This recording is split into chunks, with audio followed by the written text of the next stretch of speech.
బాలయ్య గారు అన్నారు కదా, తలలు నరికేస్తాం ఒక్కొక్కటి అని అమరావతి వచ్చినప్పుడు. అదే ఆధిపత్యం సంపాదించడం అనేది ఇష్టం వీళ్ళకి. సినిమానే నిజ జీవితం అనుకుంటారు వీళ్ళు.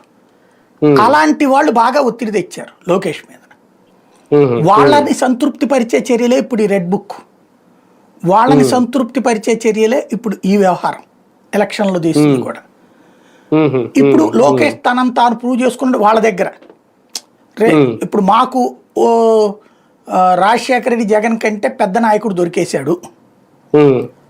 ఆ పులివెందులలో బీటెక్ రవి గెలవడం, ఇప్పుడు బీటెక్ రవి భార్య గెలవటం, పులివెందుల్లోనే గెలవటం అంటే ఇది సాధించింది లోకేషే. కాబట్టి ఇక భవిష్యత్తుకి డోకా లేదు అన్నటువంటిది వాళ్ళు నమ్ముతున్నారు అనమాట. అంటే లోకేష్ గైడ్ లైన్సా మొత్తం అంతా? అంతే కదా. ఇప్పుడు వాస్తవంగా చెప్పాలంటే రాజశేఖర్ రెడ్డి రాజారెడ్డిలని తలదన్నాడు అనాలి. పులివెందుల రాజకీయాన్ని అంటే కడప జిల్లాలో వ్యూహాల రూపకర్తల్లో నెంబర్ 1 వివేకానంద రెడ్డి.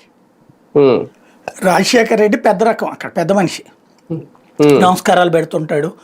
ఆయన వచ్చినప్పుడు ఇంట్లో కూర్చున్నప్పుడు ఎవరెవరు వచ్చి రాజశేఖర రెడ్డిని కలవాలి అనేది, ఏ ఊరోళ్ళు రావాలా, ఏ పని రావాలా, ఏం అడగాల, ఏం చేయాలా, ఇదంతా వివేకానంద రెడ్డి స్కెచ్ తయారు చేస్తాడు. దానికి అనుగుణంగా నడిచిపోతుంటది అక్కడ. అంతే.